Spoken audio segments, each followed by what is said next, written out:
remember Wayne's World? Yeah. When they were teaching them how to do the countdown, and they kept going 5, 4, 3. Oh, welcome to the Guns for Everyone podcast. Here we are once again. I am Isaac Chase. And I am Edgar Antillon. At the top, I always forget to do this in the middle, but sometimes I remember to do at the top. Donations are how this operation keeps going. You're not donating necessarily for the podcast, but you are donating to support the work that Guns for Everyone does and to keep Edgar from being homeless, which is not the best outcome from over a decade's worth of intense effort and commitment. I mean, it happens, but speaking of donations, the Gun Room is donating. I think they're doing about 15 guns. Dang. 15 guns. They're older guns. They're nothing super special, but I think they're good for humans who either want to have something to give to the kid, first gun type stuff, or those of you guys that want to get into collecting firearms. Like, this is a very tone way to get into collecting small, because they are older, mostly 22, some shotguns, wall hanger stuff. Again, give it to the kids type stuff. We're not talking about staccatos. We're not talking about anything like that, but it's still quite a bit of guns. I think if we were to put a monetary value on it, it's probably closer to $2,000 worth of firearms. So appreciate the Gun Room for doing that. The intent is we raffle them off, or we give them, we do a little drawing with members, GFEN members, which help us continue this stuff. So yes, shout out to the Gun Room. Guns for Everyone National has memberships, where basically the membership is like you commit to a monthly donation, and then you get some perks along the way. Nothing really promised specifically, but for instance, in the last defensive handgun and defensive rifle class, we were offering a $50 off gift discount, I should say, to members of GFEN. So yeah. Empire Gun Club gives members a discount to their monthly fee. So yeah, again, nothing major. I used to get super self-conscious about that. I was like, why the fuck do people want to do this? And then I really thought about it. I was like, well, there's millions of NRA members, and they get jack shit. They get dick for they literally get dick. So for those of you guys that are not members and want to become members, please support the cause. You could do it for really as much as you want to do. There's no set amount. And what's the link for the membership? You could just find it on our website, gfenational.com. gfenational.com. In the menu, there's a link for that. For membership. Yeah. All right. So what's new in the world of training, or the world of Edgar training people, or Isaac training people? I don't have anything new that happened, just more of the same shit. more of the same shit. There was something that I've been thinking about. I've been mulling over, and there's this. It almost has nothing to do with classes, but it does happen in the class. And I don't think you've ever thought about this, just because culture differences. And I've been thinking about this more and more. I don't know if it's because I'm old and empathy starts to grow as you get older. So they say, but it's such a bullshit thing that I've been not dwelling about, but again, just considering a little bit more and more, is the husband-wife dynamic. I've yelled at a few ladies, and I've seen the husband's reactions of almost like, what the fuck? uh, I um, like how it started off with like compassion and everything, and then you're like, you just slide into. I've been yelling at these women in front of their husbands. and it's because I don't know how I would feel about it. Yeah, And white people, you guys are weird as fuck. Um, we're like, oh, a brown person yelled at my wife. She probably deserved it. you probably deserved it. What'd It's she okay. say? Yeah, Checked out. it's okay. No, I'll give you space to yell at my wife.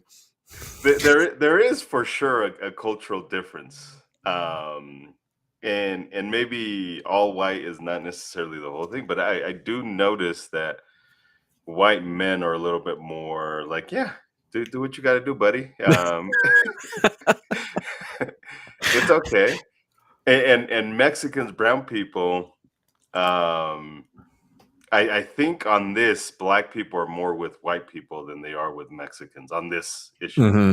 I may be wrong, but it does seem like the brown folks are a little more like, hey, that's my wife, because we're very much that's mine. It's my property. That shit belongs to me. You talk to me, I'll yell at her, I'll put her in her place. Just the whole thing is just very weird. Also, like, just Tisha asked me this week. I was like, "Do you tell everybody like about the touching stuff?" I forget what I mentioned. Is like, "Hey, I'm going to touch you," because that's another like almost big no for the brown culture is getting touchy feely with some other dude's wife. Oh, huh. Um, I used to like, just as kind of an aside, I used to start off classes by telling people that I might need to touch you, and if you have yeah, a problem with that, please tell me. go But home. first of all, nobody's ever told me they have a problem with it. Second of all, you telling me you have a problem with it does not mean you have a problem with it. Um, I licked it; it's mine.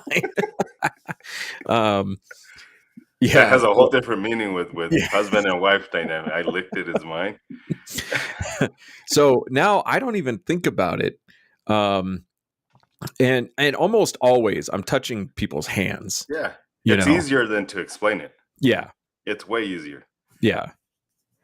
So But for it that part, if brown people have an issue with that, that's not something that I knew about. That's not something that I was aware of. no, no, So it's usually like a married yeah, situation. yeah, It's yeah. not like it's not Just like a septum piercing purple hair type of I have a problem with it. hmm. It's more of a it's just a cultural thing. It's Hmm. just very much a culture thing. I have had people who get nervous when I touch them.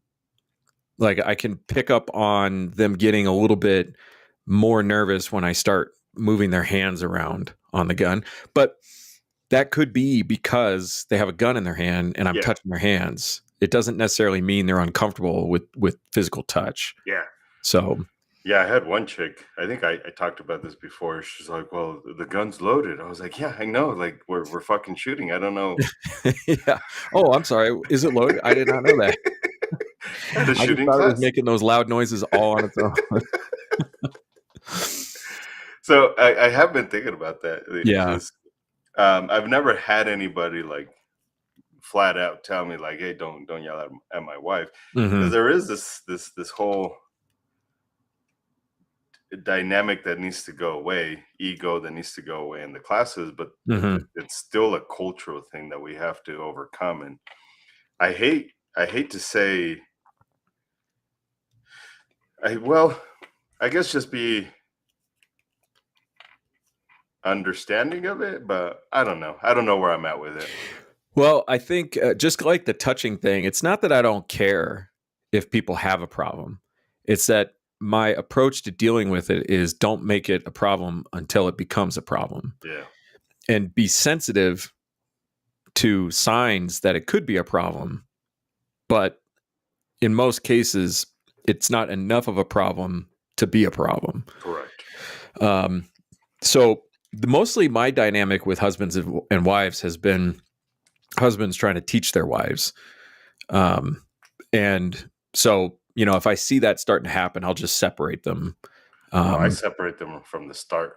yeah, yeah. I mean, like there's one element of my own ADD or whatever you want to call it, where I can only track so many things going on at once, and so I don't try like I don't look for things like that at the top of the day.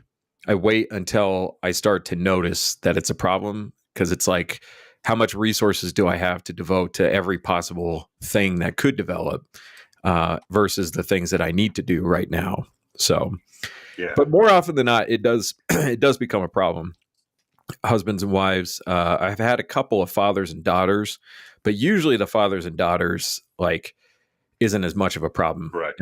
as husbands and wives. Correct. So, um, and then you get people who are like, we'll get brothers in the class or something like that.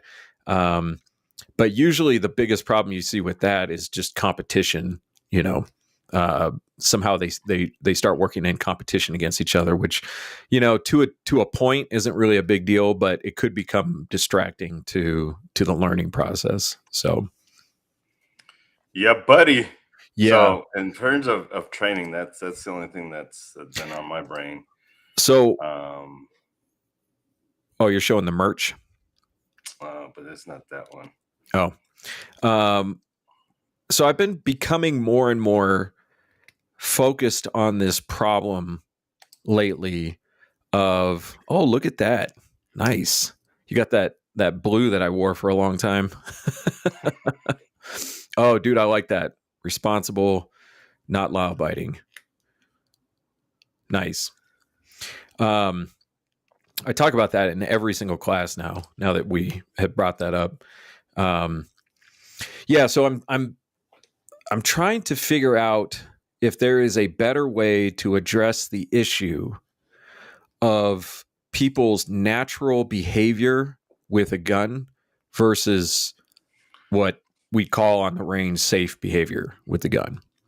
So I talk about this at the beginning of the class, how the natural position for your finger on the gun is on the trigger, and the natural direction to point the gun is to point it in the direction you're looking. Yeah. And or another version of that is focusing on the gun, and the gun gets start like focusing on some problem with the gun, and the gun starts getting pointed in other directions. And I did a video yesterday about how to break those habits in with just some practice at home. um, but I'm wondering if there's a way on the range to reinforce that as part of the learning process. So what I talked about in the video is, when you have the gun on the table, pick the gun up with your finger off the trigger and make sure your finger is where it's supposed to be as you pick the gun up, and then put it down and pick it up with your finger off the trigger and then put it down, and then start working in manipulating the slide and loading and unloading the gun with your finger off the trigger, like focusing on finger off the trigger. And then for direction of the gun, point the gun in a direction that you intend to, and then start turning your head and breaking your gaze off of that one direction. Start moving your gaze around and moving your gaze around for Pride Month. Um, and make sure the gun stays pointed where you intend to as you separate your gaze from the direction of your hands.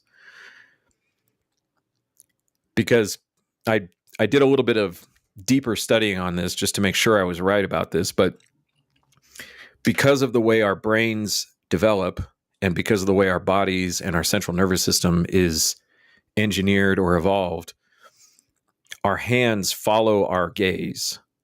So you have to consciously separate those two things. You have to make an effort to separate those two things so they're not linked together in this context. Just like when you're driving, you have to learn how to look other places without moving the wheel of the car. We started. I started doing this about a year ago ish, where I start right before I do ETP, and I only do this in concealed carry classes because Mm-hmm. that seems to be the biggest issue, just the sheer amount of humans. is I do an exercise, eyes and ears. I put those fuckers on, and then I start talking, and then they look back, I'm like, no, you got to look at the target. And once they look at the target, and then I just ask everybody, if you can hear me, raise your hand.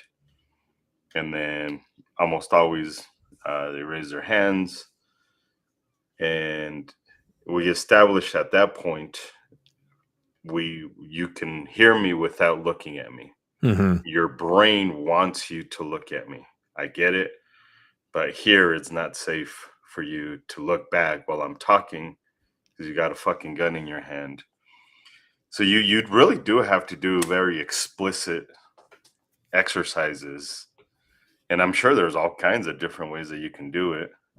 Those that you mentioned, amongst others, to kind of just break away from that shit, because it is tricky. It is fucking tricky. I've never had anybody be unnecessarily risky with their firearms or even dangerous with their firearms when they do that. Mm-hmm. But you do see a lot of movement when they're doing assessment. Mm-hmm. It's very easy to catch that when they're doing reloads, for sure. Yeah.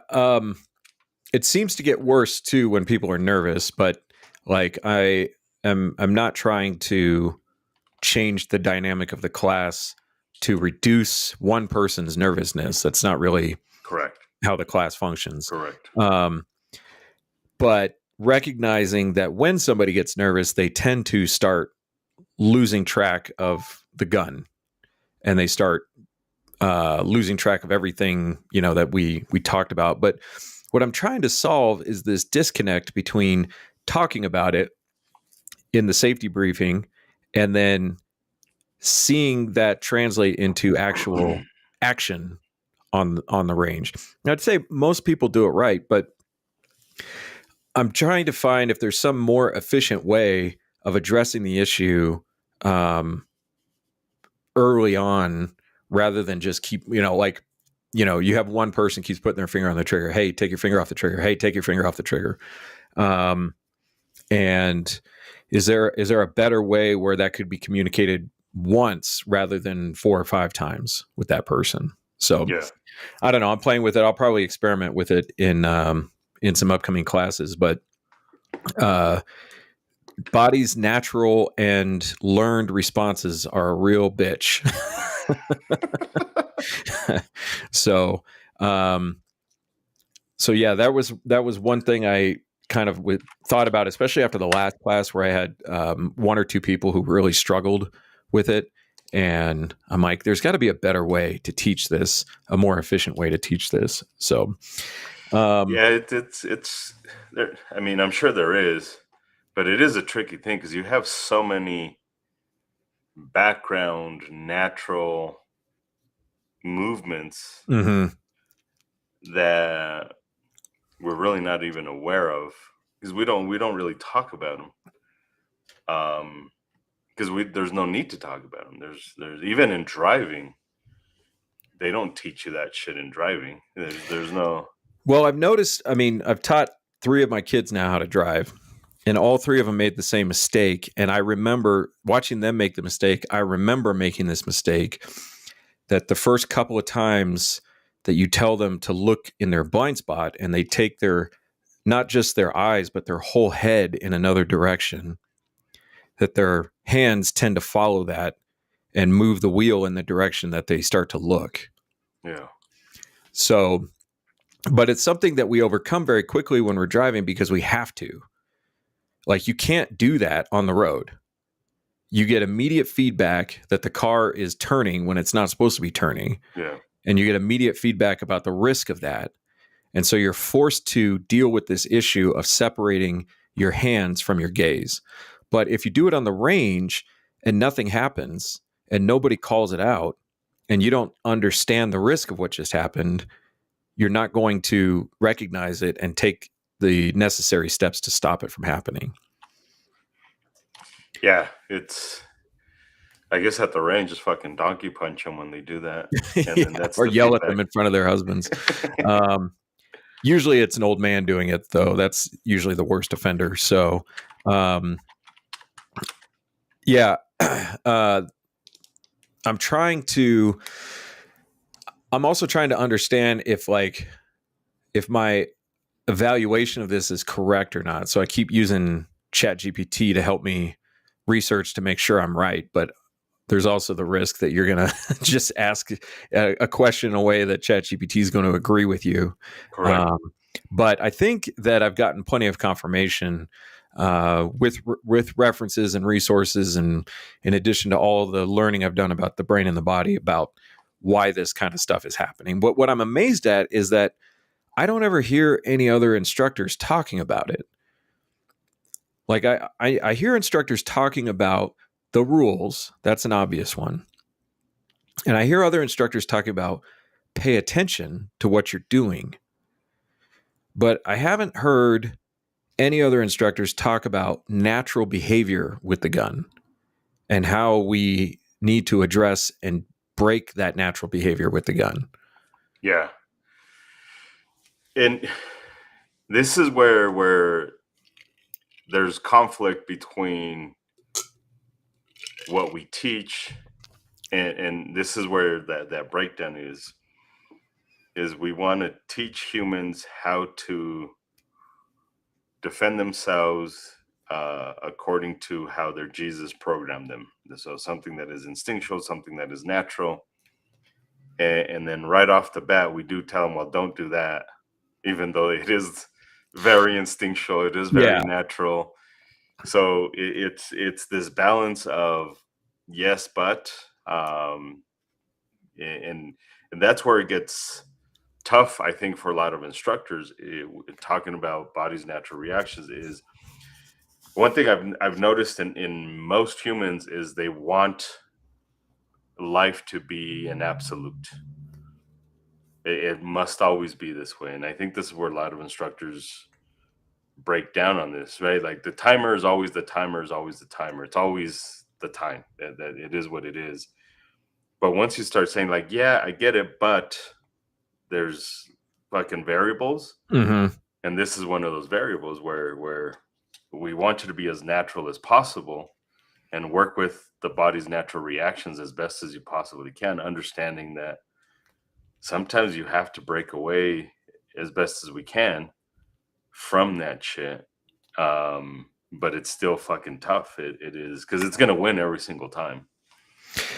Well, if I'm training on the range and what I'm training to do with my hands and my gaze or my direction of my sight, and there are going to be a lot of instances without any threat, right? No engagement of the limbic system, or minimal engagement of the limbic system, um, that I can train myself to separate the way I'm looking from the direction of my hands, understanding that the body wants to put those two things together, but without the threat of great bodily harm, I can separate those two things. Yeah.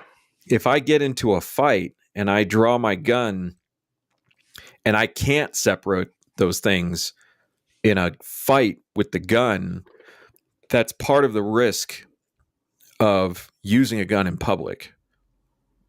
Like, we train to do it even though it's contrary to what the body naturally does. And in most cases, you should be able to do that unnatural thing if you've practiced it. But we understand that in the chaos and the surprising element of a self-defense situation, there are risks that present themselves that we don't have a lot of control over. Yeah, there was a I'd have to find him again, and I've never heard of him, but that doesn't mean anything because I've never heard of anyone. Um he is as haterish as it sounds, it is what it is. He's a better version of Korea, of Okay. John. He's a better version of John. He actually studies these videos and he puts out information. Just recently, he posted about police shootings. So again, it is police shootings, a little bit different.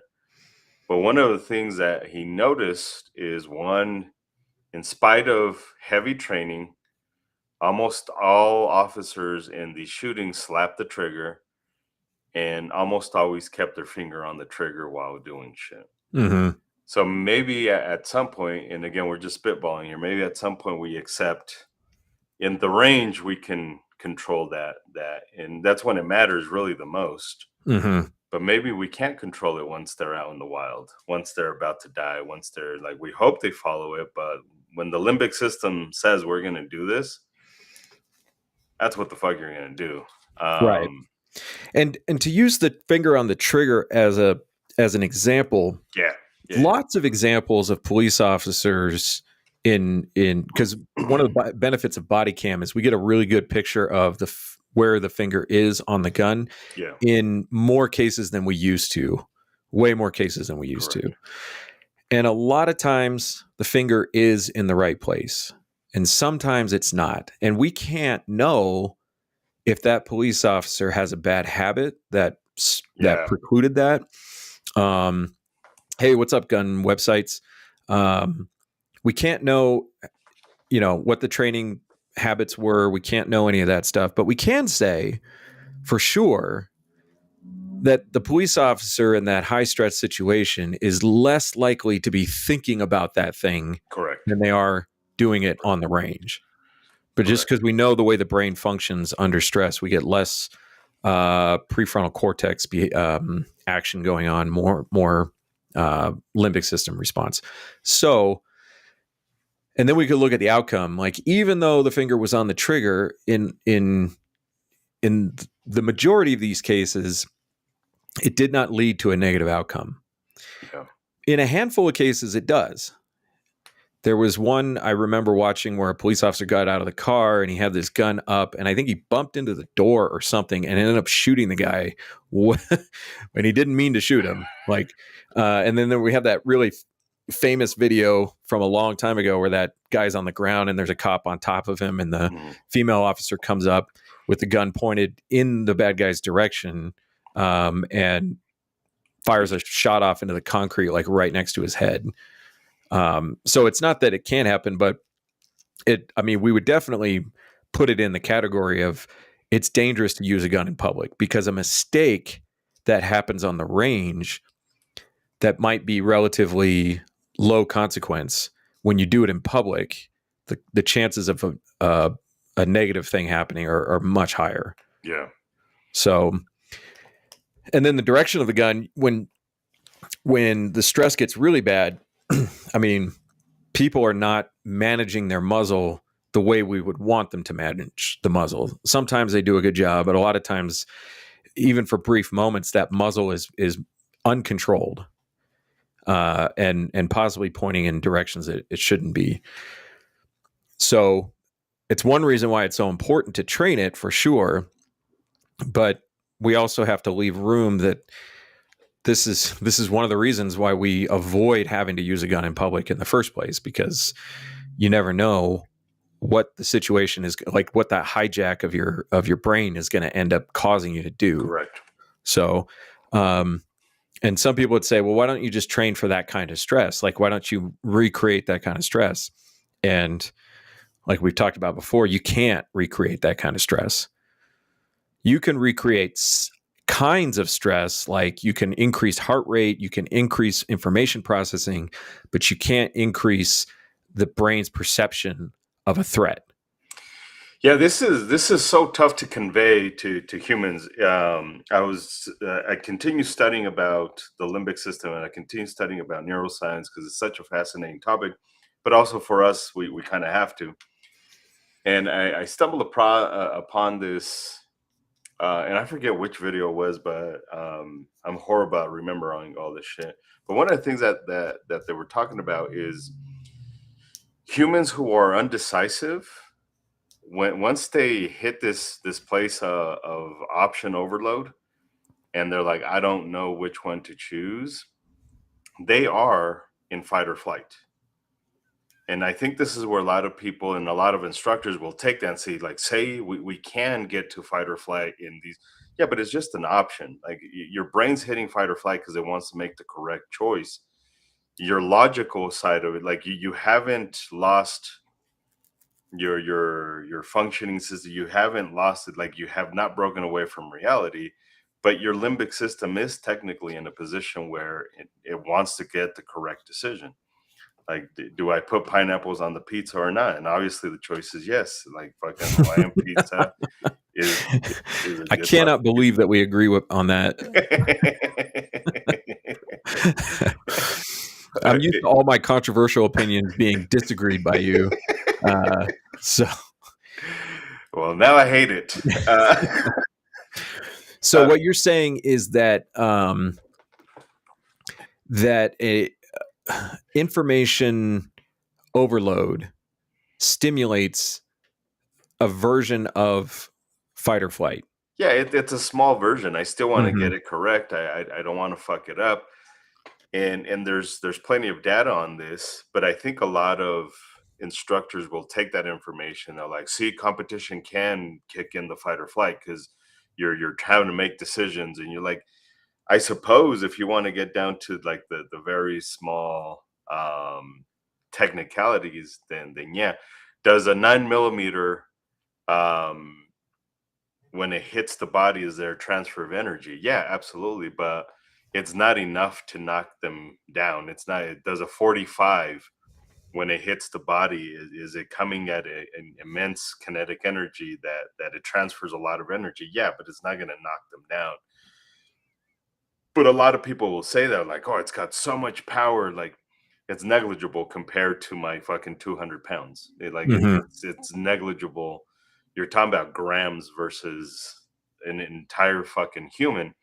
And that's kind of the comparison with this whole idea of the amygdala is me making a choice on whether we're going to have Popeyes or Kentucky Fried Chicken can potentially kick in my fight or flight because I want to get it correct. Mm-hmm. But it's not at the same levels or degrees of I'm about to die. Mm-hmm. And I think a lot of, again, I go back to a lot of instructors will take that and say, well, we can replicate that stress because look at the study. Like, yeah, but you need to learn how to distinguish measurements and severities, and they don't, because they have that, it's a bias. One of the things I want to talk about today was bias. So at some point we'll talk about that, but it's, you had brought up the whole stress thing. Like, how can we mimic that stress? We really can't. We never will. But there are studies that prove that a small amount, it's still technically in fight or flight, but it's not the same. Like Yeah. it'll never be the same. Well, let's talk about biases then, since it kind of touched on that. Yeah, this is. I was watching a video last night about forensic science, and I've been studying the biases that we have, and they had talked about one. It was called the complacency bias. And in forensic science, one of the big reasons why fingerprints, I think they were talking about fingerprints, were so shitty, and they still are kind of shitty, but even more so before technology, is they would have several humans verify it, but they would tell the human, hey, so and so already verified this, but we want you to make sure and confirm it. And they would confirm it, and they would almost do a sloppy job, like, well, if fucking John Doe Schmago already fucking verified it, then it's done. Like, it's Mm-hmm. already verified.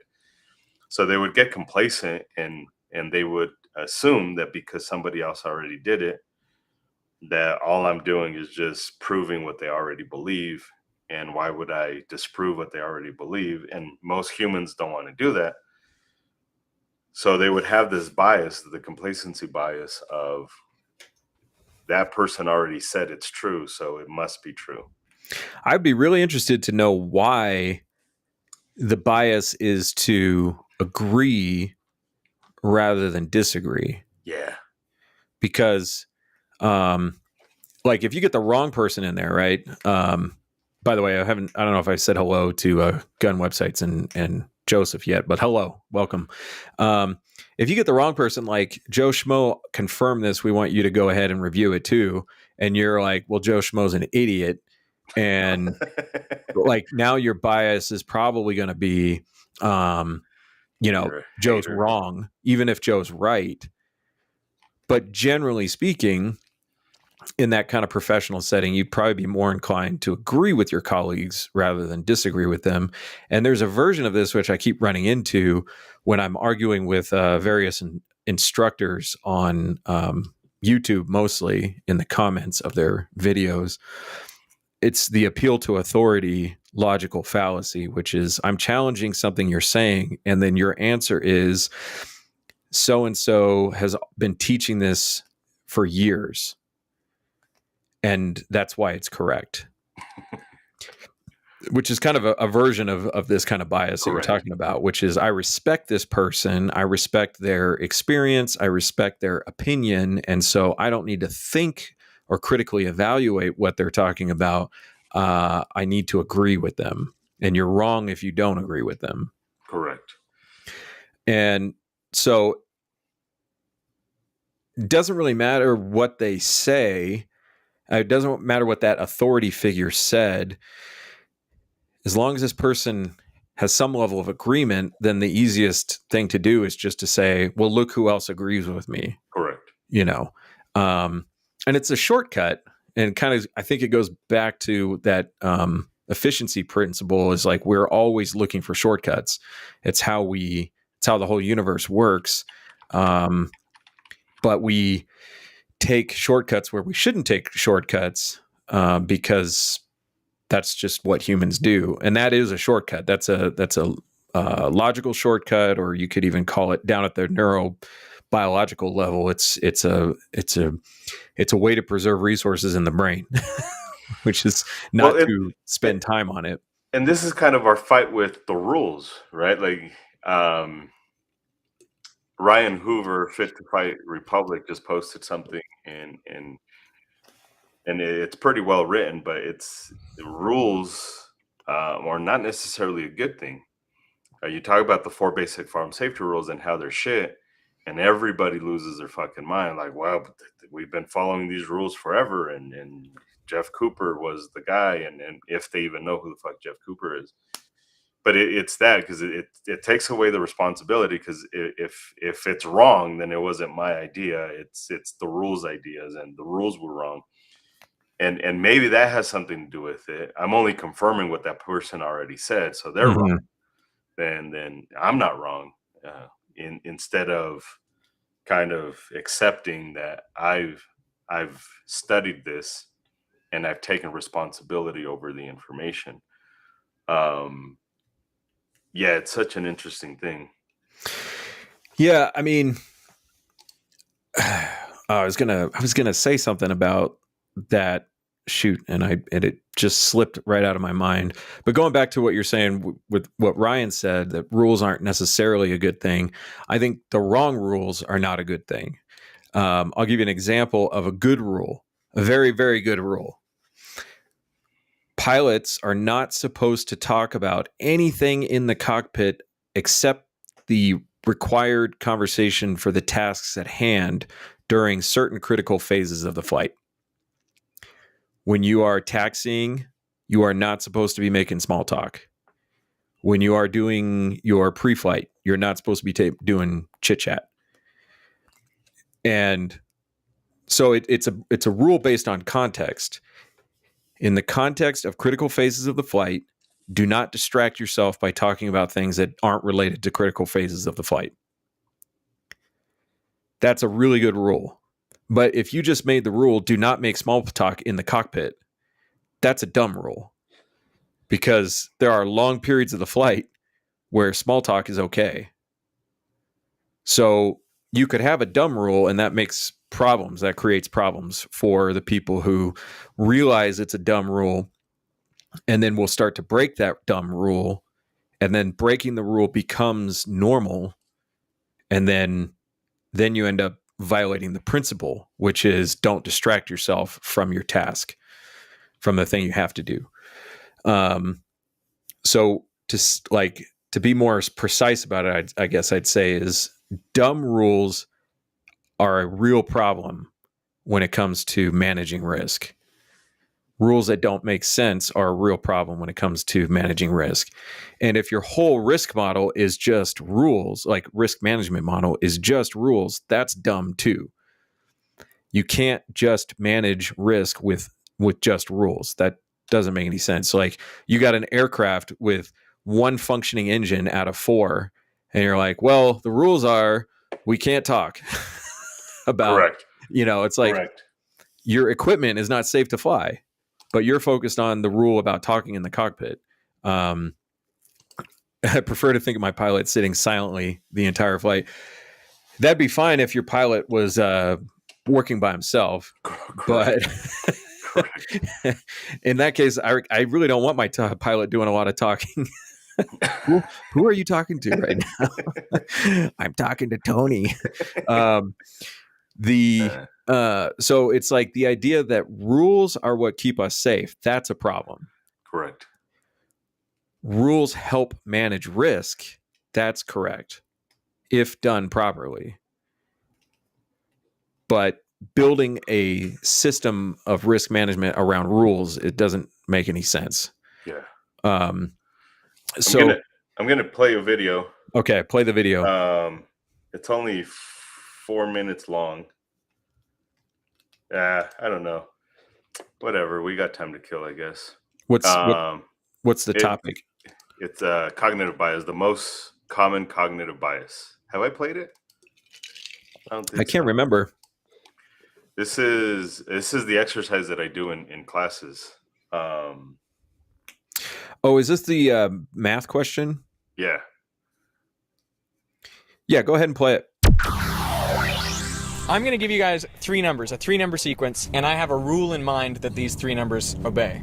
And I want you to try to figure out what that rule is. But the way that you can get information is by proposing your own set of 3 numbers, to which I will say, yes, that follows my rule, or no, it doesn't follow my rule, and then you can propose what you think the rule is. Is that fair? Yeah. Yeah. Okay, so here are the 3 numbers.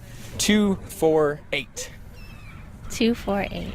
You don't need to continue the sequence. You can propose a totally different sequence, whatever you want to propose, and I will simply say yes or no. That follows my rule. 2, 4, 8. 16, 32. 16, 32, and 64. yeah. Those also follow my rule. Okay. What's the rule? What are you thinking? Multiply by 2. That is not my rule. What? That's not my rule. But you're allowed, if you want, propose 3 other numbers. 3, 6, 12. 3, 6, 12. 3, 6, 12 follows my rule. 10, 20, 40. 10, 20, 40. That follows the rule. Yeah, I'm still multiplying by 2. I know. Yeah. I know what you're doing. And yes, it follows my rule, but no, it's not my rule. 5, 10, 10 and 20. Follows my rule. 100, 200, 400. Follows my rule. 500, 1,000, 2,000. Follows my rule. Want me to keep going? But do I just keep going? You're going to tell me your rule? Am I doing it the wrong way? Am I approaching this the wrong way? You're totally fine, Okay. but you're approaching it the way most people approach it. Like, think strategically about this. You want information. Yeah. I have information. The point of the 3 numbers, right, is to allow you to figure out what the rule is. Yeah. Okay. Okay, I'm going to give you the numbers that I don't think fits the sequence and then see what you say. So I'll say 2, 4, 7. Fits my rule. So whatever I propose is right? So is your rule like you can propose any number? So the rule is anything we say is yes. No. Damn. But you are on the right track now. Hit me with 3 numbers. 3, 6, 9. Follows my rule. Oh, that didn't follow my rule. This is good, right? 5, 10, 15. That follows my rule. What? Oh. Really? Yeah. I don't believe this. 1, 2, 3. 1, 2, 3. Follows the rule. What about 7, 8, 9? Follows. Yes, that follows the rule. 8, 16, 39. Fits the rule. Excellent. But we're no closer to the rule. I want you to get to the rule. How about 1, 7, 13? Follows the rule. What? 11, 12, 13. How does this Follows make the rule. sense? 10, I don't know 9, how to 8. do this. Does not follow the rule. 10, 9, 8 does not. Oh, so is it all in ascending order? Booyah. Okay. Up top. Yes, first that ones what to it get it. You guys nailed Anyways, if So if, this if is you, go ahead. yeah. Go ahead. Go ahead. Go ahead. I was gonna say this is why magic works. Yeah. It's 100%. because you can lead somebody very easily into a mental model without them realizing it. Yeah. And then you can violate that model, and their bias is so strong that they won't recognize that you violated it. This happens in every single one of my classroom sessions. Tisha says there's an hour of this in the class. People get very frustrated. Students get frustrated, and it's silly.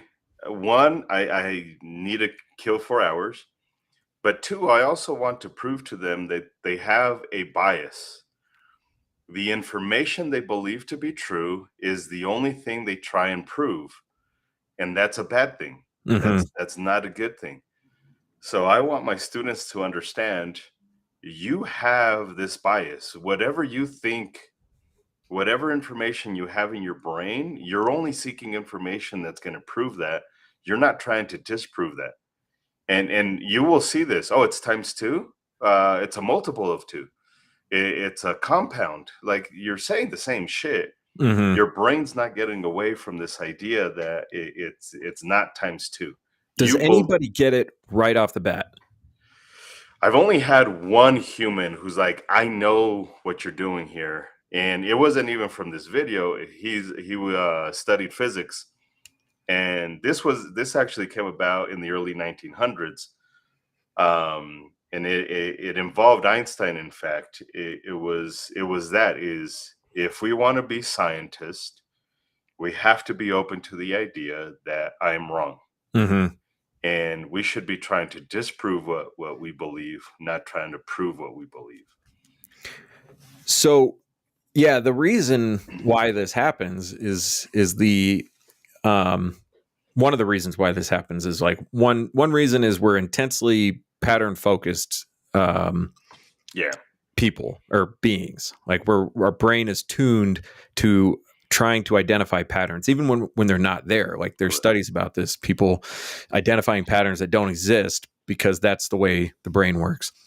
So we have to, we're also operating under the principle that if something worked once, then it's likely to work again. Yeah.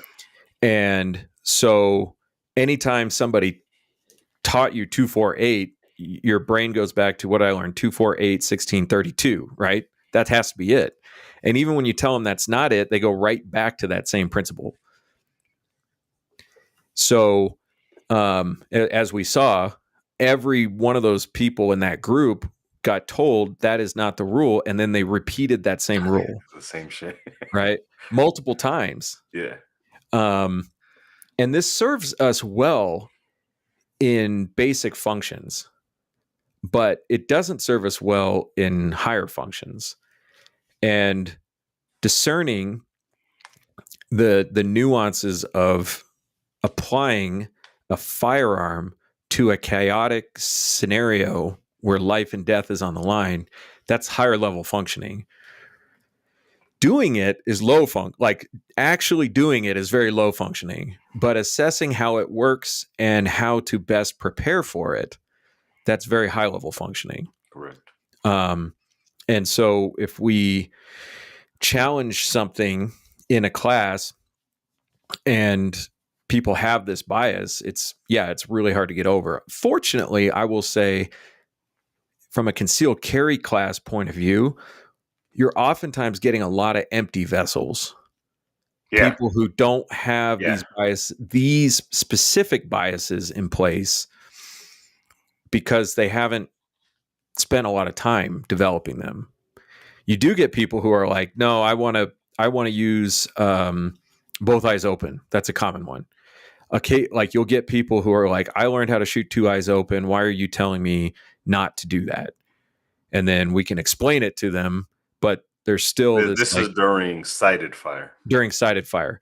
And I was one of these people. I mean, it took me literally a few years to get past this bias. for myself. Because I kept like my approach was both at the same time, I want to be right. I also want to understand where you're coming from. Yeah. But that I want to be right part was overriding the opening my brain up to the understanding part. So,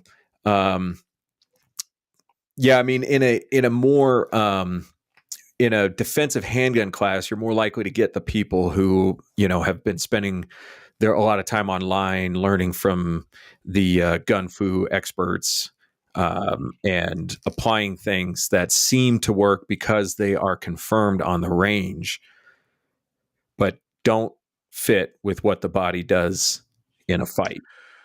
Well, even that one right there, the result bias. Mhm. It's almost doing shit in a way that's going to give you the results that you want, and then you're like, see, it fucking worked. Mhm. And that's wrong, because at the range you could do whatever the fuck you want. I often joke that I could do a yoga pose while holding the gun upside down, and I'll still hit my fucking target. Mhm. I finally did it for reals. I was going to say, does anybody actually ask you to do it? I did it a couple weeks ago, and I hit the fucking target. Were you surprised? No, because I know I could do it. But it's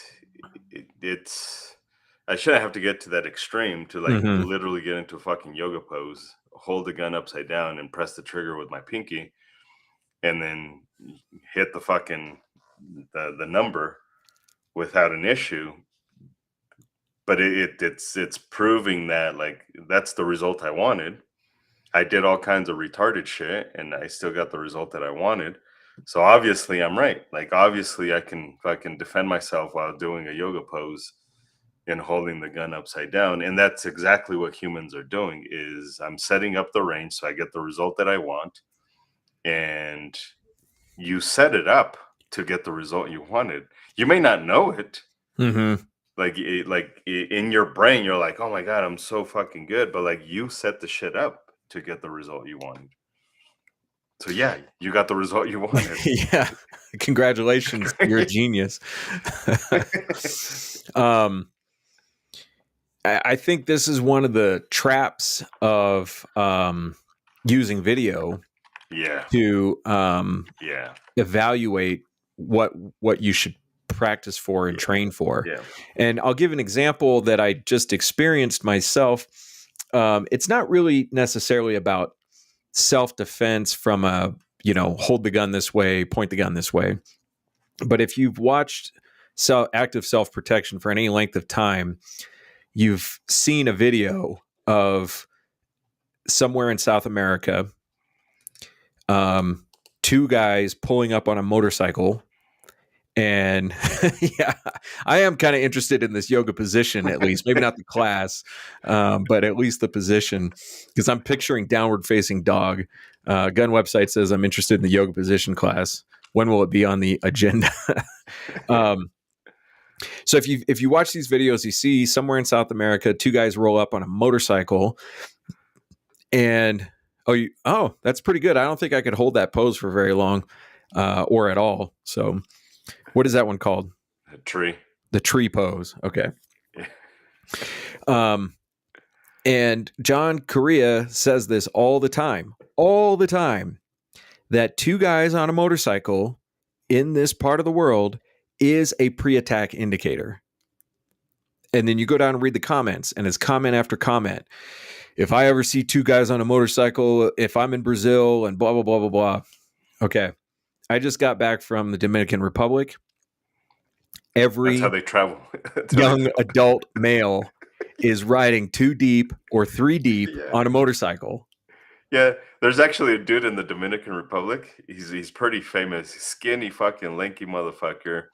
He goes around to stoplights, and all those bastards that block the walkway, he'll go around and fucking whack them, and just fucking whack-a-mole the shit out of them to scoot back so that people can walk and get across the street. But yeah, like there's like 100 fucking these mopeds. Yeah.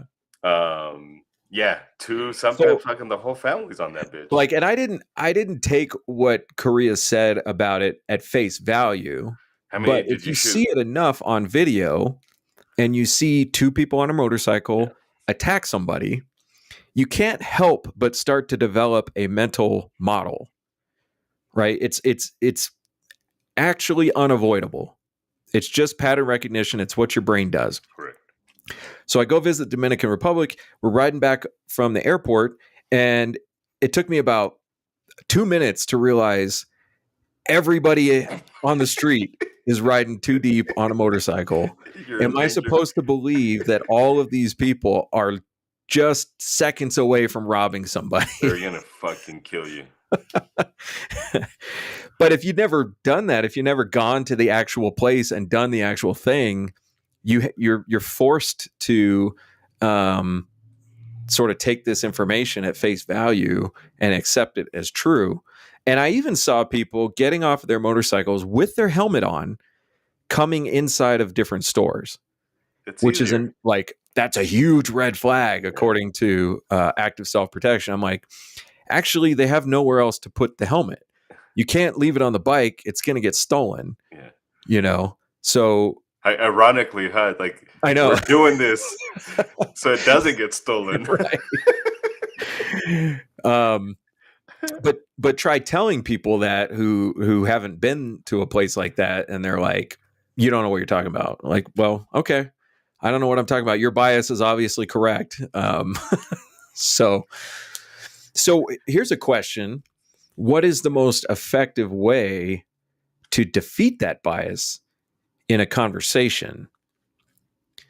Because you could try beating somebody down with your superior intellect, but people are resistant to that. All you have to say is, listen, buddy, first Gulf War, Special Forces. You don't even have to say I'm Special Forces. Mm-hmm. You could just suggest it. I know that is a blasphemous thing to say, and it's a sin in the United States of America. But they're sinking titles.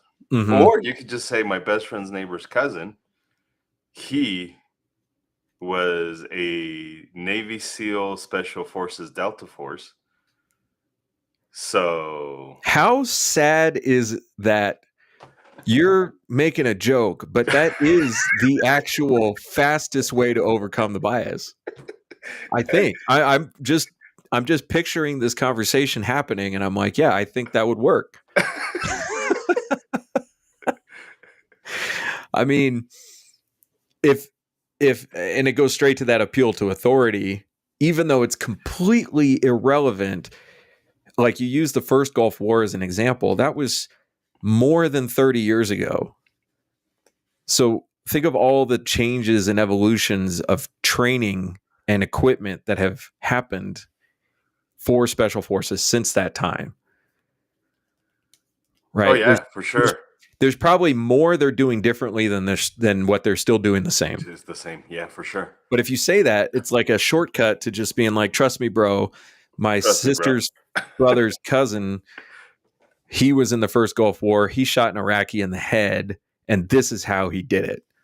I'm like, okay, I accept that. Yeah. But I mean, that is essentially an outcome bias, a result bias. I think that's more of an outcome bias. Is it worked? Yeah.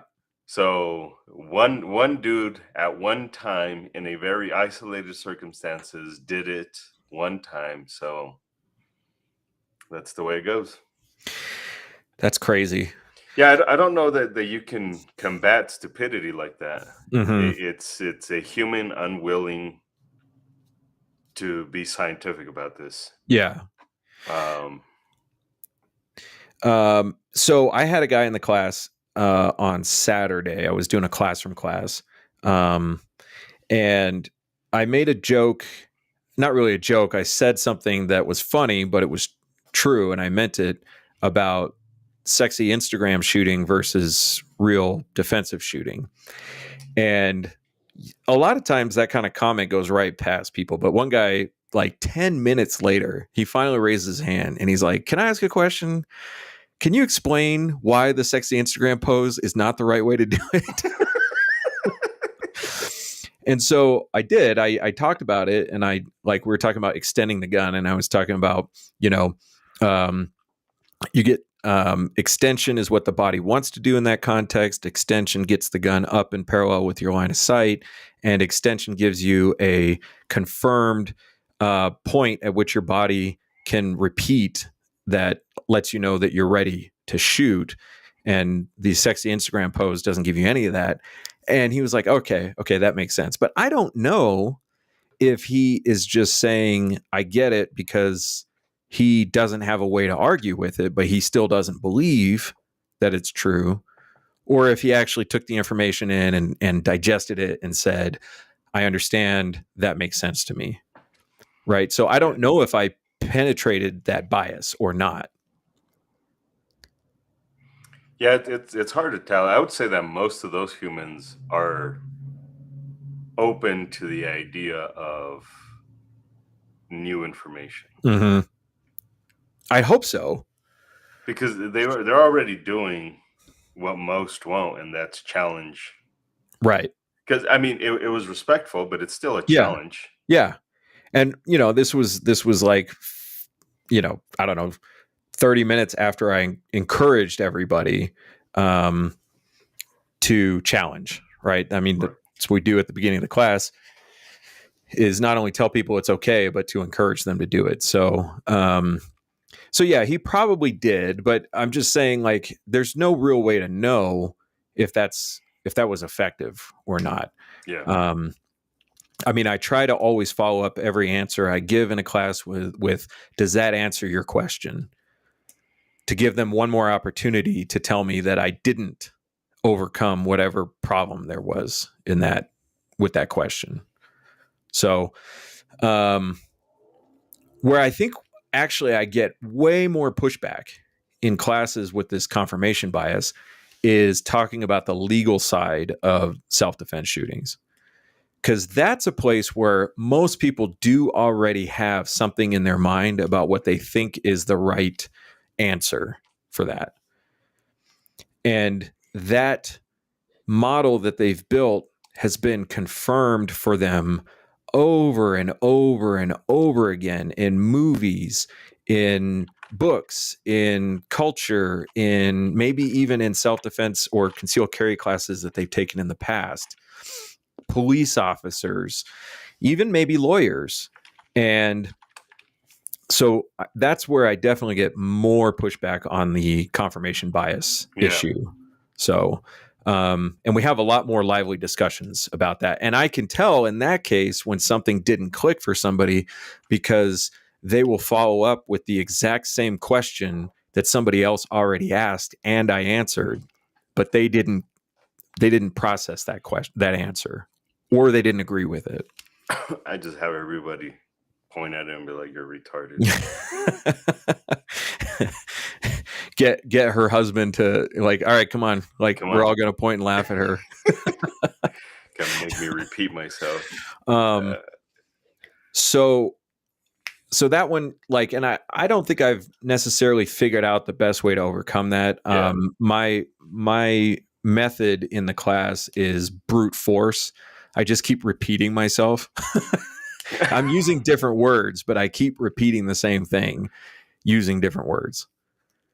But I'm not sure that's effective. Yeah, I don't know. Sometimes I just have other people like I genuinely do just have the class answer. Yeah, that actually that has potential. I'll just tell them, what the fuck, were you sleeping or what the fuck? Like, and then I just have somebody else answer that. And then usually they're like, oh, okay. And there is times where like they think they're asking a different question, but it's the same question with different words. But in their brain, like, this is a different no, that's not right. what I'm asking. Well, a lot of times it's like a what if, right? Yeah. And then you answer the what if that somebody asked. And your answer for the what if should answer all what ifs. Correct. But they only took it as it answered their what if. I have a different what if. And you're like, no, it's the same what if. Like, that's the point. It's the same what if. No matter what you can come up with, it's Yeah, I'm constantly trying to hone my craft there with that confirmation bias with the legal stuff, but I'm not even sure I've gotten that much better at it in the last 5 years because Yeah. it's hard to evaluate how effective it is. I mean, there are ways to do it, and obviously we're talking about some of them, but it's nuanced. So Yeah, this whole thing is weird. The whole bias thing is weird. I'm working on a project. It's gun related. The gun industry has jaded the fuck out of me. So it's been tough to make videos. It's been tough to do any of that stuff. But I came across a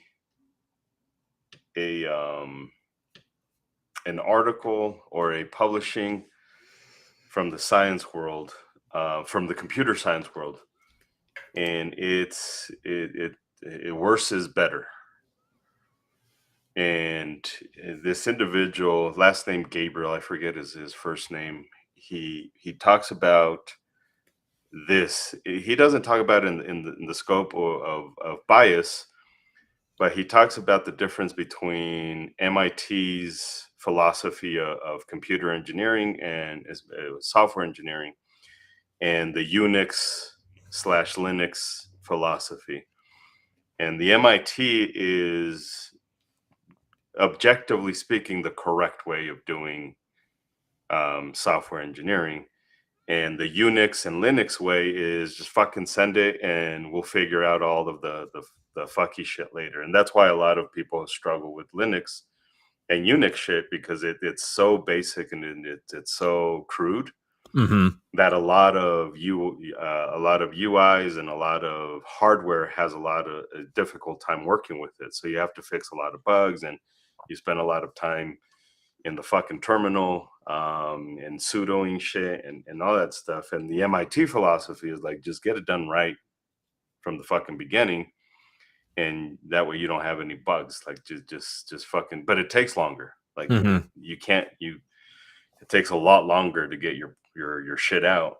it takes longer means more expensive. All that stuff. A lady talked about this as like, when you go hiking, you get on social trails. Social trails are not real trails. It's just people take shortcuts, but they often come with more cuts and bruises, and they're not as safe because they're not maintained. They're not intended to be social trails or trails, period. And the gun industry does that. It's just, I just want what everybody else is doing, and it is worse, but collectively we make it better. Not like it is better. Is collectively we say it's better because we're all doing it together. So we are accepting shit, but because we all do it, it's better.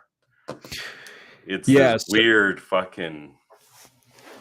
Well, I mean, this is like leading into like a deeply philosophical question of like, are humans really equipped for this world that we live in now? Because we didn't evolve for this. Like the world we lived in, that we evolved in, was a lot simpler, where a lot of these shortcuts and mental models made a lot more sense from an evolutionary point of view, but not from a ATM card point of view.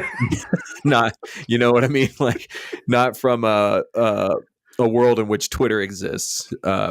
So it's crazy. So yeah, but I mean, if we're talking about life and death, then we have a responsibility to focus on the true things and not the expedient things, because the stakes are so high. Yeah. So while this process could work for writing software, like you get a bunch of nerds together and they want to write their own operating system and spend half their time debugging it and fixing it just so that they can be independent, develop their skills. But who cares, right? Like in the end, who cares? Whose life was lost in the process? but when it comes to talking about carrying a deadly weapon into a Starbucks and potentially using that deadly weapon in a Starbucks, it absolutely does matter that Correct. we understand how all this stuff works and try to teach and learn within that context. So, which is a hard thing to. There's so many things that we talk about in a class that we might give one sentence to, but really we could talk for 4 hours about that one thing. That one fucking thing, yeah. I've started doing something new in the class, and I'm not sure if I'm going to keep doing it. There's parts of it I like, which is right after introducing myself and talking a little bit about what to expect in the class. I just have people start asking questions. I just start off with what questions did you guys come in here with? And then I'll write them down on the board. I won't answer them. I'll just write them down on the board. And then I will teach the class. And most of the answers or most of the questions I answer in the course of teaching the class. But this is partly it's me getting bored with the same format all the time and just like, I need some novelty. Yeah. And then partly I'm just trying to see if there's better ways that I can meet people's needs in this context where people came into the class with something in mind that they wanted an answer to. We only have 4 hours together. So let's make sure we try to answer those questions you came in with, even if it means I'm not going to talk about something that I normally would have talked about. How do you reconcile with the idea of you don't know what the fuck you want? You don't know what you need. So you came in with the question. Yeah. Because the number one thing people want to know about is legal stuff. Right. And we would argue that that's the number one thing you shouldn't fucking worry about. Mm-hmm. Like that should probably be the sixth thing you worry about is. Yeah. The way that I reconcile it, it's not even conscious. It's just the way I run the class is that I'm going to answer your questions in the context of the greater ideas that I'm talking about. So, like a lot of questions come up about safe storage, and I'm going to answer the safe storage question first and foremost about responsible behavior with the gun. Forget the law. Who cares about the law if your child's life is at risk if you don't store the gun safely? So I guess that's how I reconcile it. There is an element of like, don't let the student lead the class that you have to watch out for. But that's why it's an experiment. So I'm looking for more feedback from all different sources.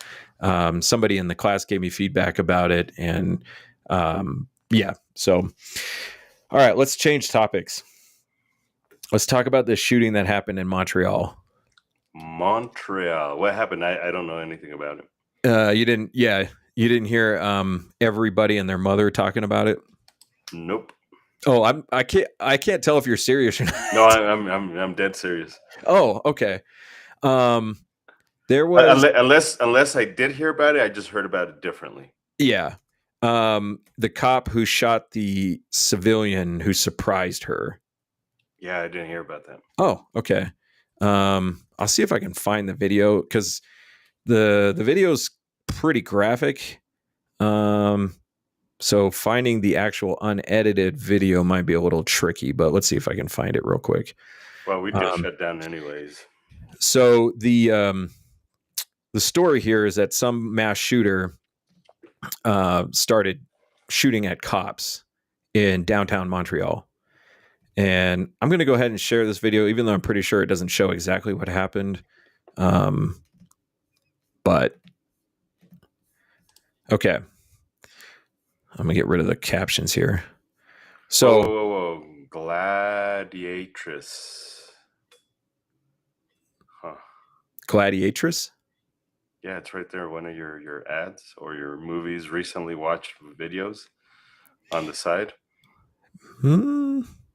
No, I have my suggestions turned off.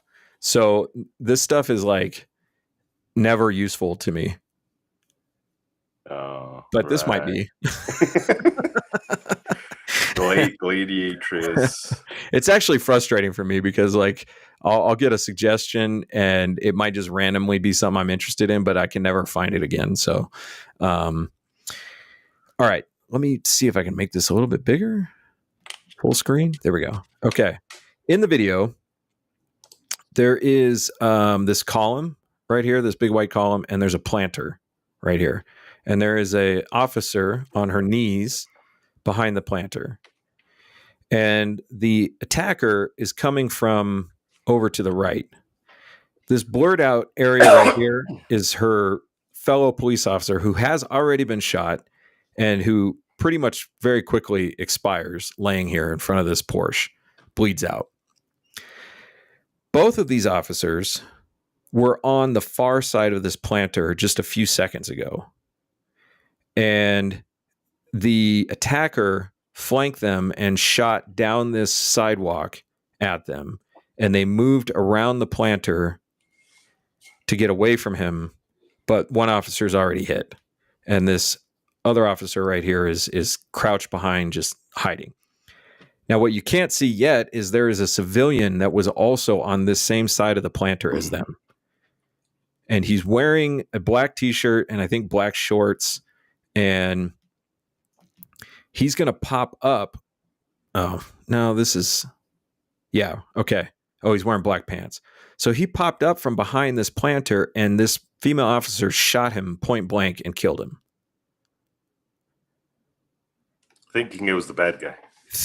Well, I mean, on some level, yes, thinking it was the bad guy. But the question is, did she just react to the unexpected stimulus without thinking? Yeah. Because of the... Because you said he was already there. He was there next to her just a few seconds ago. And he's wearing very different clothes than the attacker. The attacker is wearing like camouflage, light tan colored camouflage, and is a young kid, whereas this guy's like a middle-aged bald dude. So it's very hard to imagine that this was a case of mistaken identity. Correct. I mean, one of the things we have to acknowledge is in that moment, the limbic system couldn't give two fucks about color of shirt. Right. The brain seems to have gone to a point of unexpected stimulus equals threat. Just shoot anything. But what was your split times? Oh, they were pretty fast. Fast, sub 1 second, I'm pretty sure. And the other issue here is her position behind this planter. Yeah. Head down, right? So we've got basically a complete loss of awareness going on. Correct.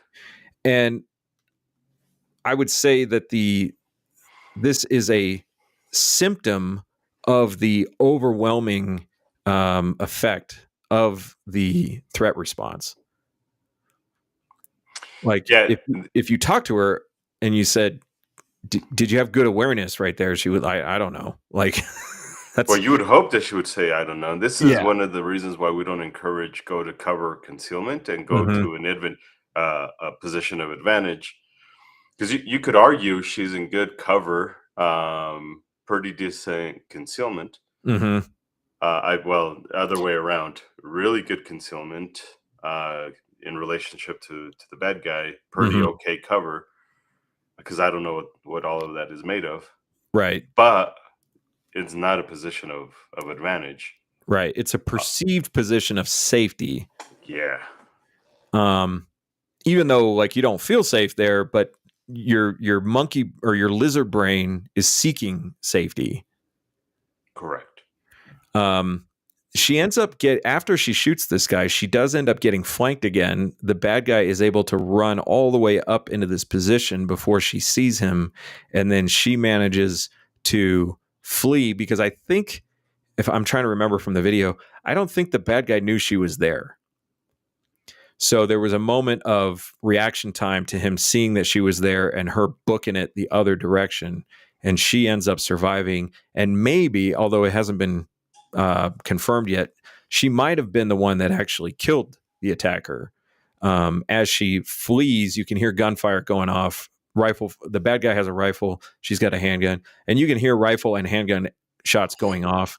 But it's possible that those shots that killed him actually came from somewhere else. I don't really know. But So when people seek out law enforcement type training, shooting innocent bystanders while allowing the bad guy to leave is not out of the question.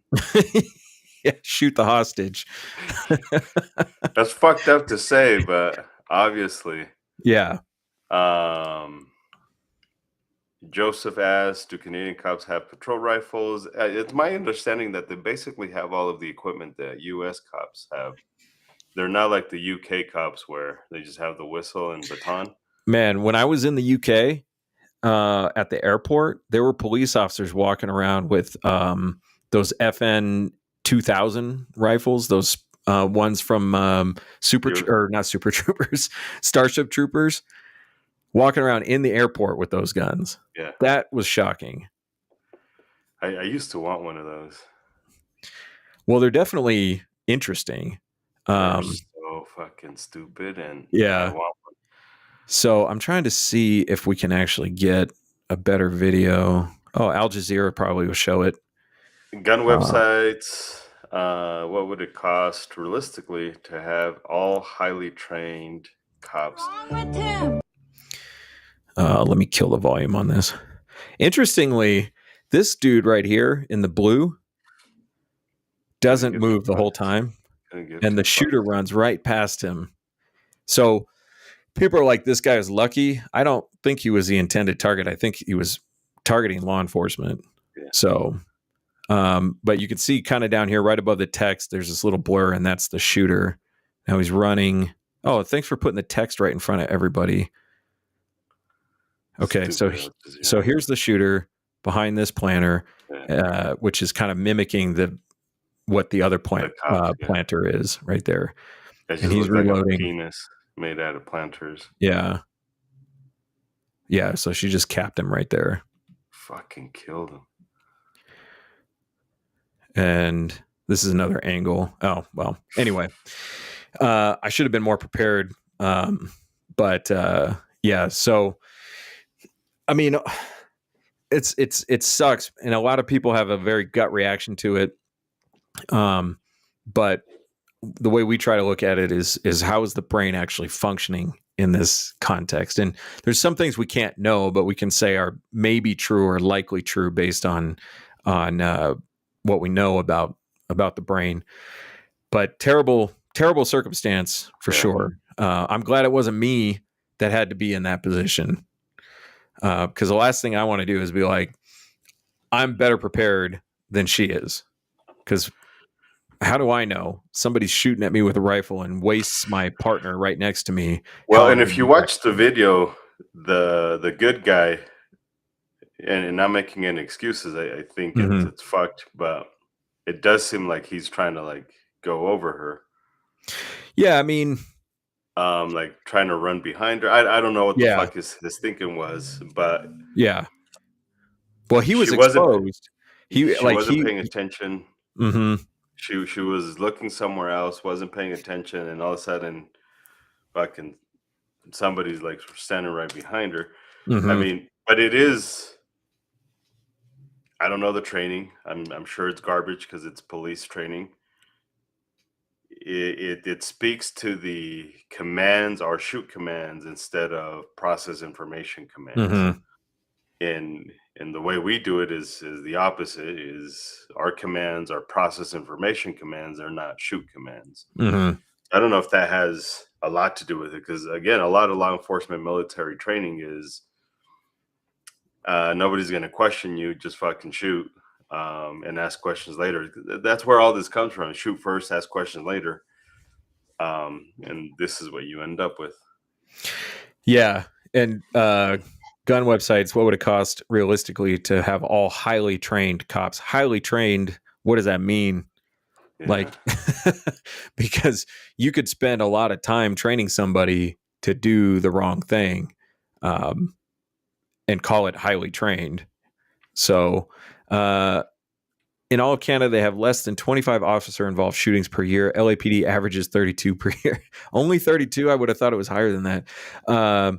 Somebody I saw said that the city of Montreal has not had an officer killed in the line of duty in 24 years. That's crazy, dude. So if we just think about the consequences of a relatively peaceful populace, one of the things that happens is, it's a lot of the knowledge gets lost because it's not being used. Or I should say one of the consequences could be, because who knows, maybe they've only had one officer killed in the line of duty in 24 years because they do everything right. That's possible. Walks up behind a cop like that, French Canadian, I guess. The thing is where he was positioned, he was in a position of what he thought was safety, and then all of a sudden it wasn't. Yeah. So what is he going to do? Is he going to sit there and wait and be like, oh, I don't want the cop to shoot me? Meanwhile, a dude with a rifle is behind him shooting at him. Like, he really only had one choice. No, the Porsche was pretty fucking available. Yeah, but how is he going to get there if his only means of escape is to go the direct? If he would have tried hard. Yeah. What if he jumped over the planter? What if? So, and could you imagine how much it would suck to get shot by a cop and killed and have everybody talking about how dumb you were? What an idiot you are. I mean, that, like... And then have two fucking bald fucking idiots on a podcast laughing at you. Yeah. I was watching Colion Noir was doing this video about this guy that got himself killed in a Facebook marketplace transaction. Yeah. Because the guy tried to pay him with counterfeit bills, and he decided to chase the guy down, demand the fake bills from him, demand the bag that the bills were in, and then demand the guy's cell phone because he thinks he's using it to try to escape. And he gets shot, killed. And I always think about stuff like that. It should be on your tombstone. Is the little story, the little blurb about how you got yourself killed over counterfeit money in the middle of the street in front of your wife. And now somebody else is going to be fucking your wife. So that was dumb. This guy in Montreal, I don't know what options he had in that moment. He might have been screwed either way, especially because he was wearing all black. And if this bad guy is targeting police officers, guess who else is wearing all black? Yeah. The cops. So maybe he would have been mistaken for a cop, even if he wasn't one of the intended targets. So, for the leadership, for cops, if the leadership can't shoot, you won't see high level training. Maybe. I think the leadership not being able to shoot does not mean they don't understand what good training is. Like detectives typically don't have to chase suspects. So a fat detective is a lot different than a fat patrol officer. Yeah. So a fat and out of shape detective, because you can have a fat in shape detective. Imagine if Roy Big Country, what was his last name? The MMA fighter. I don't know. Yeah, he was definitely in shape, but he was a fat guy. He was just fat. Yeah, fat and in shape. Yeah, that's always an interesting conversation. Yeah. Always an interesting conversation, but this idea of the training. But I think cops and civilians both have this here in the U.S. And maybe that's why there's only fucking 25 police involved shootings in Canada versus the U.S. We're very much, it seems like, from a culture perspective, as a nation, we just want to solve shit by fighting. And we see that as acceptable. Because cops here, their biggest issue is they just want to fucking throw their dicks around and show you who's boss instead of do what's right. So many fucking cops go watch Audit the Audit, and they just want to be right. I said so, so that's the way it goes. Um, so regardless of their training, it's their attitude of I just want to rule you. What might be the reason for that? Yeah, I don't know, dude. I have no fucking clue. Because we Like, can say 1776. yeah, all well, day we could, long. yeah. I play devil's advocate. How many tweakers do you think you could deal with before you started to adopt that attitude? It was 'Cause only you 5. can't reason with a tweaker, right? Well, you can. Because they got something you want. Or I'm Mhm. sorry, they've got something, you have something they want, and they probably have something you want. Mhm. Because now it's if we take this back to nature, there's a group of crows. You can look this up. I don't know exactly where it's at, and I might be full of shit. But I think I watched the actual story. There's a group of crows who end up pestering wolves, and instead of instead of fighting each other, they just start working together. So the wolves would go fucking kill people or kill animals, and the crows would stay and watch the pups and fucking tend to the fucking den and do all No that way. shit. Look this shit up. I mean, I believe you, especially because I just watched a video where a guy apparently just trained a bunch of crows to protect his chickens from Yeah. hawks. Yeah. No. So the payment was just food. Mhm. Just you kill the thing and I'll take the food. But when you go out, I'll make sure your kids are cool, and I'll give you warnings, and they work together So because I, there's a I trade. I'm think sure what I you're can saying find is, tweakers. I think what you're saying is we should hire tweakers to babysit our kids. That's exactly what I'm saying. No, but we see this a lot where people are just like, tweakers are gonna be here, so I'm just gonna hire. In Mexico, the for the homeless, um, that's what a lot of them will do, is just like, hey, dude, fucking do your shit here. When I'm in business, fuck off. But I'll give you food. I'll pay for whatever, and then you're what keeps the fucking bad guys, the criminals, away from my place. Just fucking set up camp. Yeah, you're going to be sleeping behind my store anyway. Why don't you Fucking make sure here's nobody prop. breaks in? Correct. Yeah. So I think there is a way, but I do Mhm. get the sentiment of like, fucking shit, I'm just tired of this shit. Yeah. I'm Yeah. just tired of. I've never been pushed to that place, but like I get tired of seeing homeless. Well, I worked in a halfway house for like 4 months, and we didn't have a lot of leverage over these kids. Mostly our leverage was taking something away from them that they wanted. We didn't have a lot to incentivize with. Our tools were very limited, and these kids some of them were mentally ill. And I would get success with dealing with one of them sometimes. And I really didn't know what just happened. Like, I remember this one kid, I'm not supposed to say their names, but his name was Isaac. So it's, it's funny to me. And he was pissed at another kid. We were out in Boulder on Chautauqua Trail. He got pissed at another kid, and he picked up a rock, like a big rock. And I'm like, what are you going to do with that? He's like, I'm going to hit him in the head with it.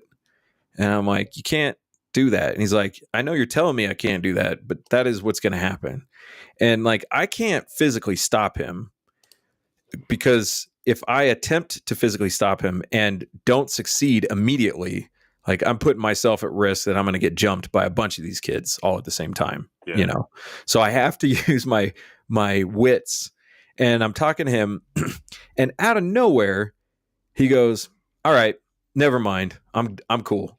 And he just drops the rock, and I'm like, you're cool? And he's like, yeah, I'm cool. I'm like, okay. And then we ride all the way home, or back to the halfway house in the van, and he's totally cool. And that night, he's totally cool. He didn't try to kill the dude in his sleep or anything like that. And I'm like, I don't know what just happened.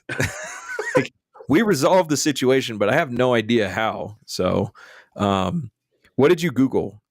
Just Crows and wolves. Okay. crows and wolves. You're getting a lot of sick art.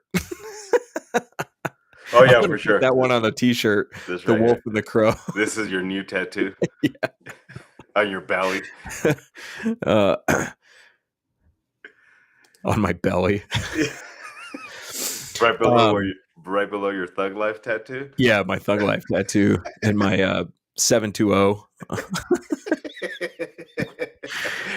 Ain't you 719 now? You had to cross it out. You're 719 now. Yeah.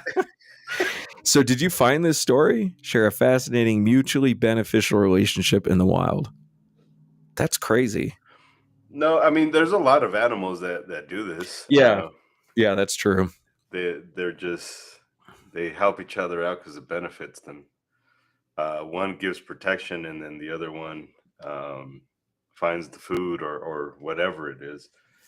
So I don't know how I came across this story, but it is fascinating. So getting back to the training question, the chances that any officer is ever going to have to shoot somebody is pretty remote.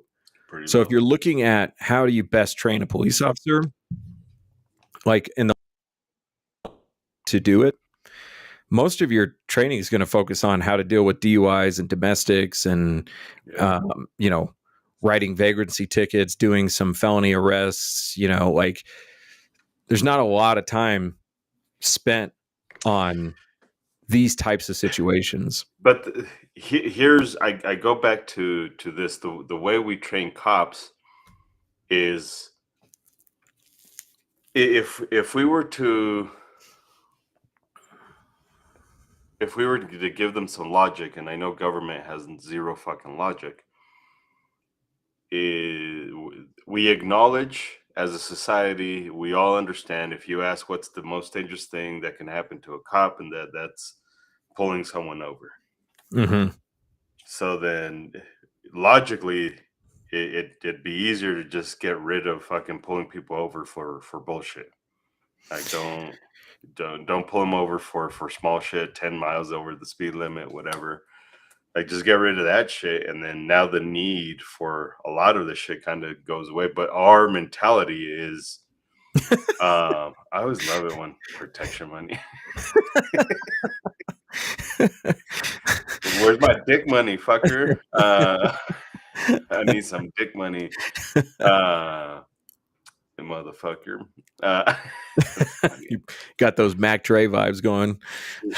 So we incentivize cops to collect the revenue, and I know I sound like a fucking weirdo. What are the sovereign citizens? But it's true. There is an incentive to collect revenue. There's a lot of evidence where supposedly laws are made to change behavior, but at some point, if it's not changing the behavior, then you're just collecting revenue without the change in behavior. But you're still doing it because it's a revenue maker for the city, which exposes your cops to the other bullshit. And the mentality is just get it done instead of safety is the priority. I'm not talking about safety is number one. I'm just talking about society. So it's this weird dynamic of not just self-defense training, police overall needs to be overhauled. Yeah.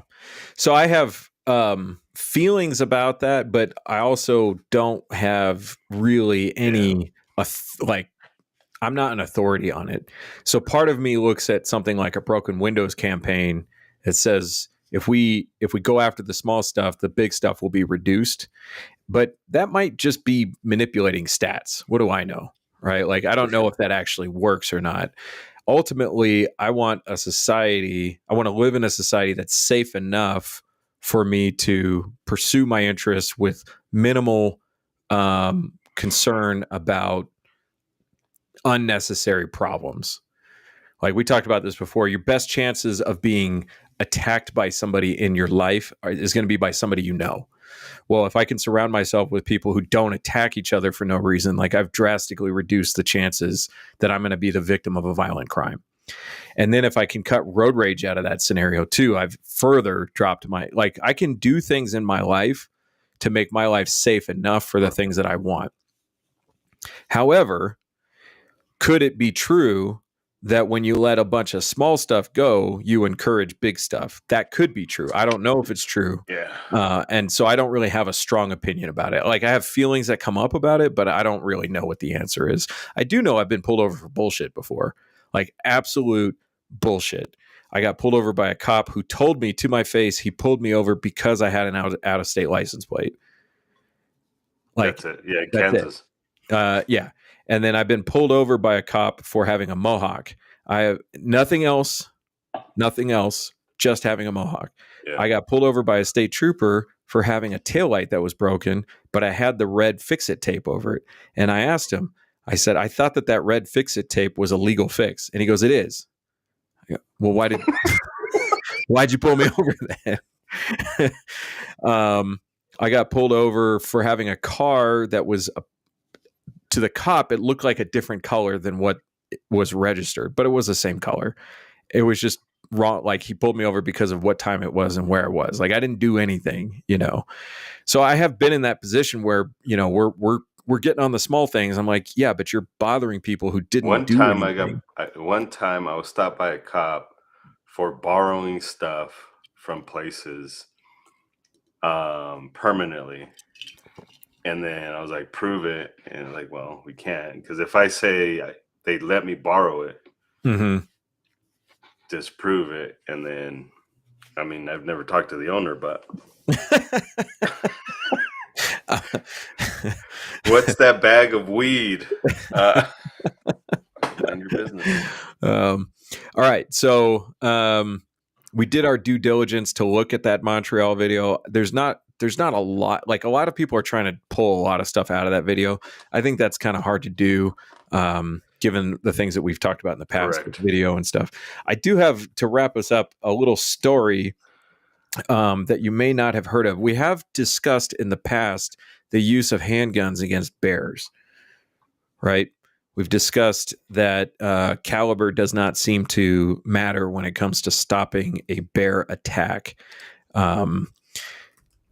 What we haven't talked about is that one of the largest grizzly bears ever taken was shot once in the head with a .22 by a native woman. I think it was in Alaska, and I'm trying to find her name. Is this still in Dean's report? It probably is, but it might not be, because I don't know if there's enough information in the original story to confirm that it was an attack and not an opportunistic kill. Poaching? Not necessarily poaching, because I think as a native, they have the right to use to take these animals in different seasons or circumstances. Let's see. It was 1953, and it was a woman, and the what's the word? The accepted story, although it's difficult to confirm. I mean, they have the skull, so they know how big the bear was because of the skull, and it was one of the largest grizzlies ever taken. And the skull has a .22 caliber hole in the side of it where she shot him. But it's not confirmed if it was a .22 short or not. But it is strongly suspected that it was a .22 short. And there's a bunch of stuff in the story talking about why it probably was a .22 short. And after she knocked the bear down and maybe killed it, although, again, we can't confirm it, she did walk up to it and put an additional 1, 2, 3, 4, 5, 6, 7, 8, 9, possibly up to 9 shots into the side of the bear's head with the .22. But that was after the animal was already down. And she was just confirming that it was not going to get back up again. So I'll show you a picture of this bear skull. Let's see here, because it's kind of funny. It's funny that you say that, but there's a story here, 1962, 500-pound bear also killed by a 22 in Montana. Here, let me get this out the way. Where'd it go? Oh, Where'd it go? Is it not there? Hold on, let me come back and do it again. I want to show a picture of this bear's skull. Nice. These were the anchor shots. Holy shit. Right behind the eyeball.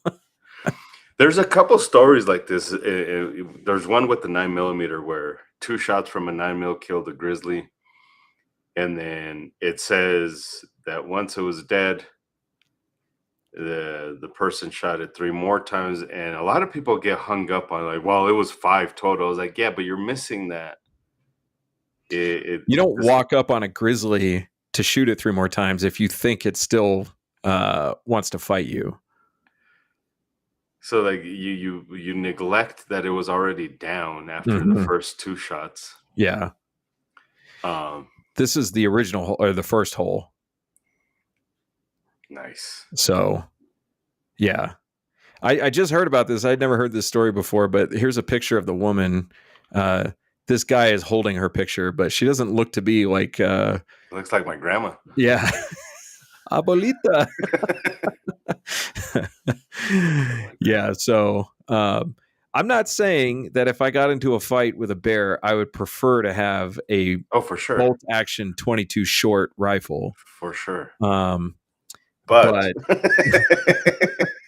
it worked.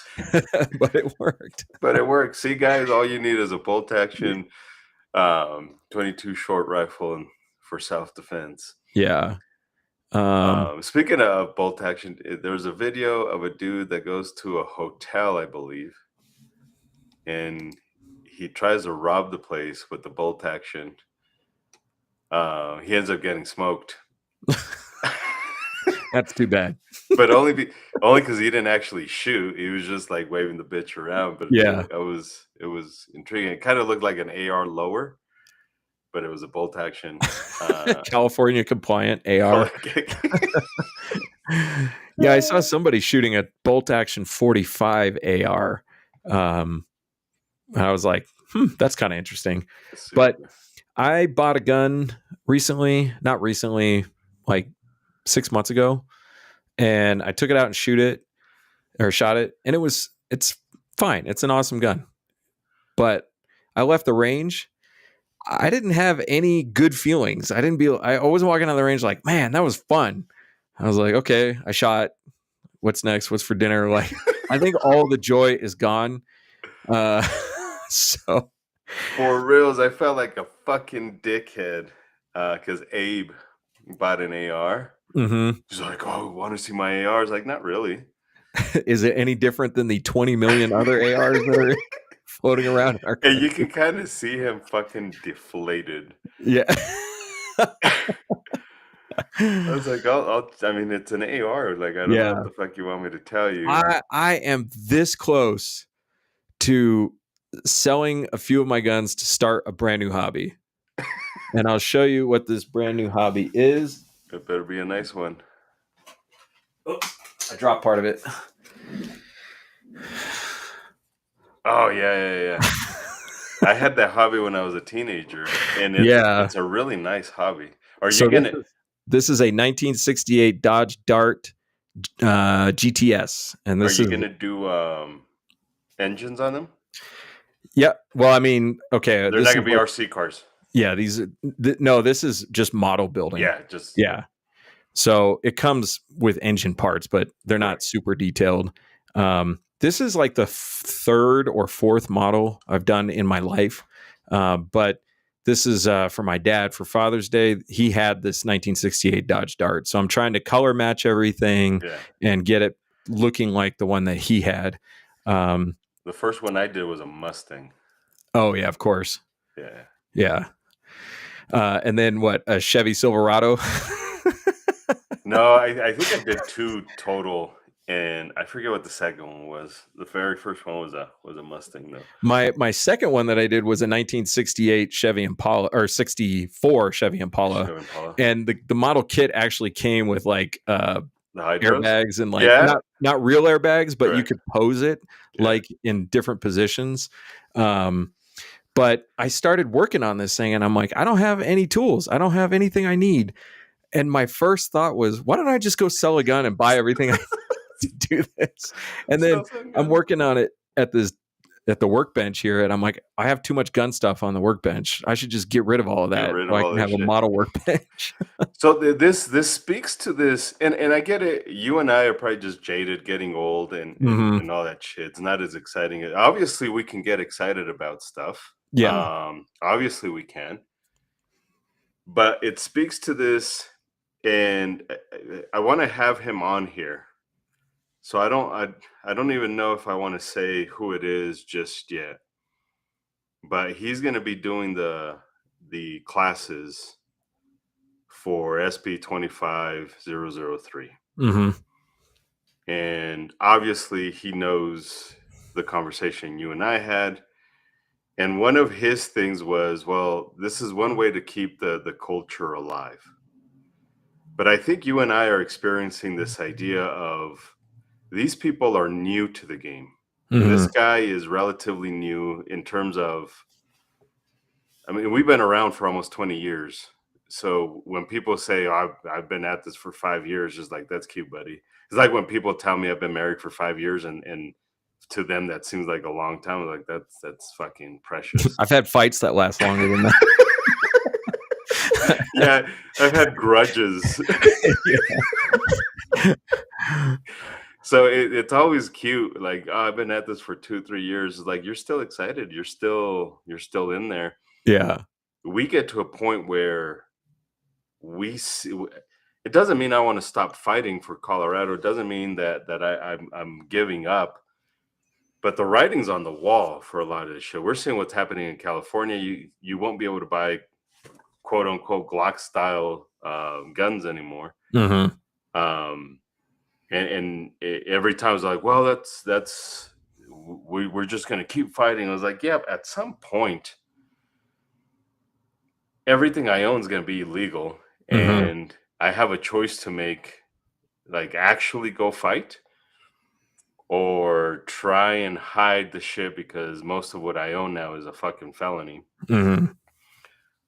It's this weird conversation of, I don't think you're keeping the culture alive the way you're saying you're keeping the culture. And we have a lot of wins in other states, but those were states that were not losing their rights to begin with. They weren't. I don't know. I don't know where you're at with that, but yeah. I do feel myself, especially in Colorado. I don't know if I'd feel any different if I was in a state that had constitutional carry and we didn't have to do bullshit classes and everything is just like, we're just getting our asses beat. Well, I think I have the same opinions. My opinions haven't really changed very much, but what has changed is the energy behind those opinions. And it's not that I don't care. It's just that, like, yes, if you were like, you know, if you want to come to the class and you want to talk about your rights, like, I don't care. I don't care, you know? And part of me doesn't care because I know, like, you don't really mean what you're saying. If you meant what you're saying, then you would do more to stop it. Yeah. And part of me is just like, dude, I've had this conversation a million times and I just don't have it in me to have this conversation again. Yeah. And as far as the gun stuff goes, there are certain contexts where I enjoy myself when I'm using these tools. But in most contexts, it's just boring, you know? Like, some people really love to shoot and they've done it their whole lives and they love every minute, every time they go out and shoot, they love it.